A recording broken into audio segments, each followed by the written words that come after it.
Bonjour à tous et bienvenue chez vous sur votre chaîne préférée, le VPLA Record. Aujourd'hui, nous avons un sujet très intéressant parce que nous allons parler du mot vendre. Comment être un bon vendeur, une bonne vendeuse. Parce que dans la vie, nous avons tous quelque chose à vendre, pas forcément un article. Parfois, c'est nous-mêmes. Parfois, pour séduire quelqu'un, il faut savoir se vendre. Parfois, pour trouver un travail, il faut savoir se vendre. Parfois aussi, pour vendre un article, quelque chose qu'on a créé, même si c'est de la bonne qualité, si on ne sait pas vendre, on ne peut pas le vendre. On ne peut pas bénéficier de toutes les choses qu'on pouvait tirer de cet article-là. Donc, il est très important dans la vie, pour arriver, il faut savoir vendre, quelle que soit la personne, quel que soit votre niveau, quelle que soit votre classe sociale, quelle que soit votre couleur de peau, etc. Dans toutes les sociétés, il est très important pour chacun de nous de savoir vendre.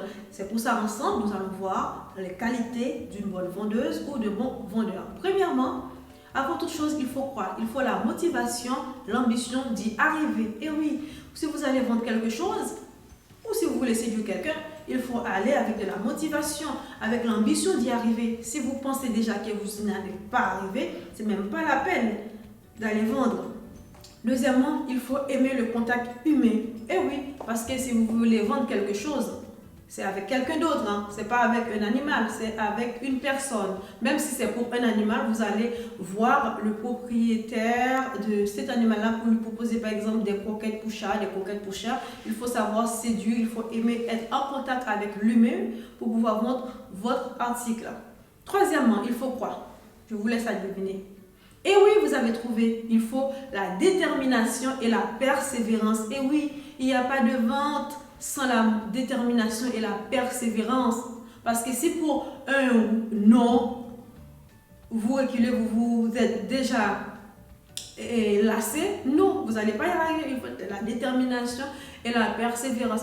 Même si vous allez trouver des non, à un moment donné, à force d'entendre les non, vous allez modeler votre façon de faire afin d'y arriver. Donc, il faut la persévérance.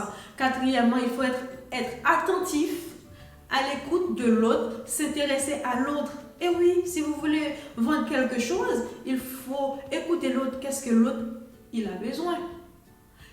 Comment je peux l'aider? Donc, pour vendre quelque chose, il faut savoir comprendre le besoin de l'autre et agir en fonction d'eux. Il faut créer quelque chose que la personne aura besoin. Donc, très important, il faut écouter l'autre. Observer l'autre aussi, je peux dire. En plus, il faut ajouter, mes amis, il faut avoir l'art de poser les bonnes questions aux clients. Et oui, par exemple, quelqu'un veut acheter quelque chose, mais malheureusement, vous ne l'avez pas. Mais en lui posant des questions, vous avez peut-être un autre produit qui correspond à ce que cette personne avait besoin. Donc, il faut l'écouter, savoir poser des bonnes questions. Oui, vous avez besoin de telle chose, pourquoi faire? Et puis, par exemple, vous pouvez lui poser, ah oui, j'ai une chose qui n'est pas celle que vous cherchez, mais qui peut faire la même chose. Donc, il faut savoir poser les bonnes questions pour y arriver.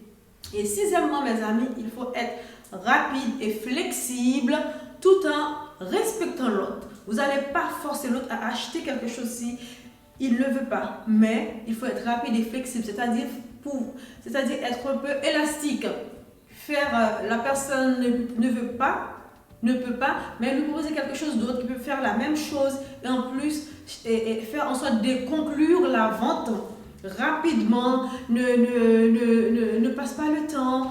Ne laisse pas la personne aussi trop dans le silence, trop dans l'attente. Par exemple, si vous avez prospecté chez une personne, après la personne vous dit « Ah, je vais vous appeler dans 2 jours ». Dans 2 jours, vous voyez que la personne ne vous appelle pas, vous appelez la personne. Ne laisse pas une quinzaine de jours passer et après vous allez appeler la personne. Non, la vente doit être rapide et flexible.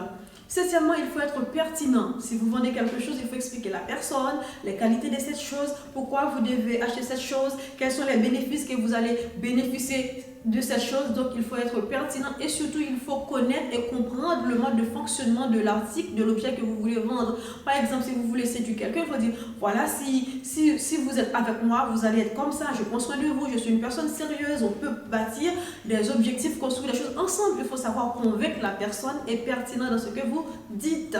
Eh oui, bien oui, dans la séduction, on est aussi bon, hein? N'est-ce pas vrai?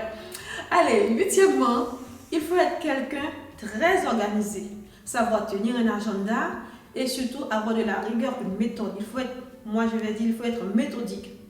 Aujourd'hui, je vais faire telle chose, classer mes objets, etc., etc. Je vais appeler tel client. Il faut être méthodique.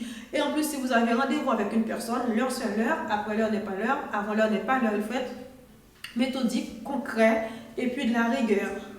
Neuvièmement, mes amis, on n'est pas tous parfaits. C'est vrai, il y a des gens qui sont des vendeurs dans l'âme, il y en a d'autres. Il faut l'apprendre. Donc, il faut s'entraîner. N'arrêtez pas de vous former. Ne dites pas que je suis un bon vendeur, j'arrive à vendre tout ce que je veux. Non, il faut savoir se former. En plus, il y a ce qu'on appelle l'innovation. Donc, il faut s'entraîner pour être un bon vendeur, une bonne vendeuse. Et mes amis, pour terminer, il faut savoir travailler en équipe. Pour moi, ça c'est vraiment l'essentiel. Savoir travailler en équipe, c'est-à-dire quoi?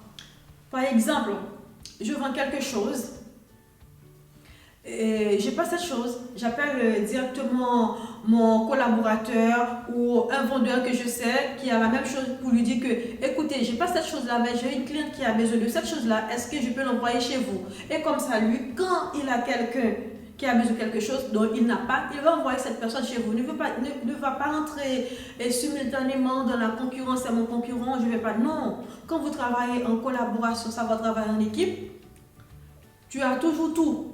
C'est-à-dire que par exemple, si vous tuez un cochon, vous ne pouvez pas manger le cochon de coup. Je parle par exemple pour les pays tropicaux, il n'y a pas vraiment de moyens de conservation. Mais si vous coupez votre cochon en plusieurs morceaux, vous donnez à tous les voisins, les voisines ou les amis proches.